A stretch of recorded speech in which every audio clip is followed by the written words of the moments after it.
कुछ घटनाएं किताबों में नहीं मिलती, वो आपके रगों में उतर जाती है। मैं राजेश यादव हूं और आज मैं आपको उस रात की कहानी सुनाने जा रहा हूं जो आज भी मेरी नींदें छीन लेती है। हमारे गांव कटेसर में एक पुराना बड़ा सा मकान था, शुक्ला हवेली। कहने को तो खाली पड़ा था, लेकिन गांव के हर आदमी को पता था वो घर खाली नहीं था। जब भी कोई नया परिवार किराए पर रहने आता, कुछ ही हफ्तों में या तो बीमार पड़ जाता या कुछ ऐसा होता जो कोई समझ नहीं पाता। राम भरोसे चाचा, गांव के सबसे बुजुर्ग आदमी, अक्सर कहा करते थे, जिस्म भले ही दफन हो गया हो, लेकिन आत्मा अभी भी यहीं घूम रही है, उस कमरे में जहां उसकी चीख अब भी कैद है। 2017 की गर्मी थी। गांव में बाहर से एक नव विवाहित जोड़ा आया, अजय और कविता।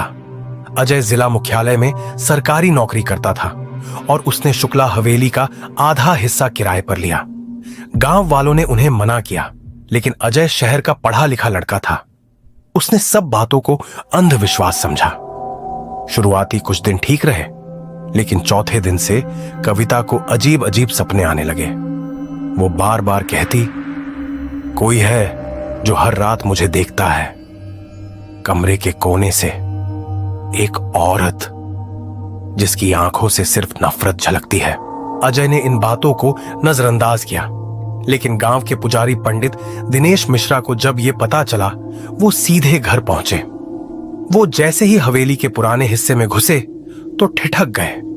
उनके चेहरे पर डर साफ था।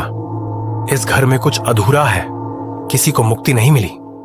पंडित जी ने बताया कि 25 साल पहले इसी घर में सावित्री नाम की एक औरत को उसके ससुराल वालों ने दहेज के लिए जला दिया था। केस अदालत तक नहीं पहुंचा और उसका शव वहीं हवेली के पिछवाड़े दफना दिया गया। एक रात राजेश, मैं कविता की चीख सुनकर दौड़ता हुआ गया। हवेली के पीछे मिट्टी में खुदाई हो चुकी थी और वहां से एक जला हुआ हाथ बाहर निकला था, जैसे किसी ने जिंदा होने की कोशिश की हो।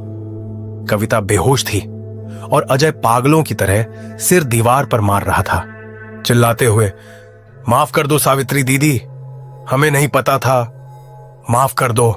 पंडित जी ने गांव के तांत्रिक भैरवनाथ को बुलाया।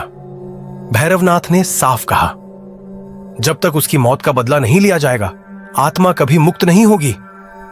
गांव के लोग डर से कांप गए, लेकिन अब कविता की हालत बिगड़ती जा रही थी।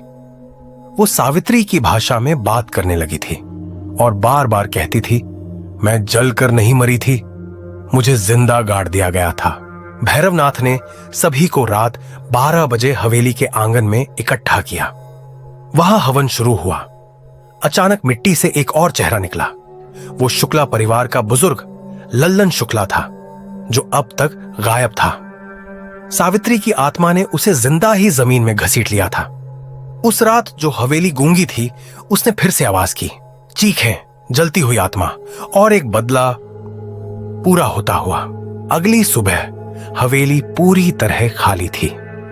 अजय और कविता दोनों गांव छोड़कर चले गए, लेकिन जाते वक्त कविता ने सिर्फ एक बात कही, वो अब भी देख रही है, बस अब इंतजार में नहीं, पहरे में है।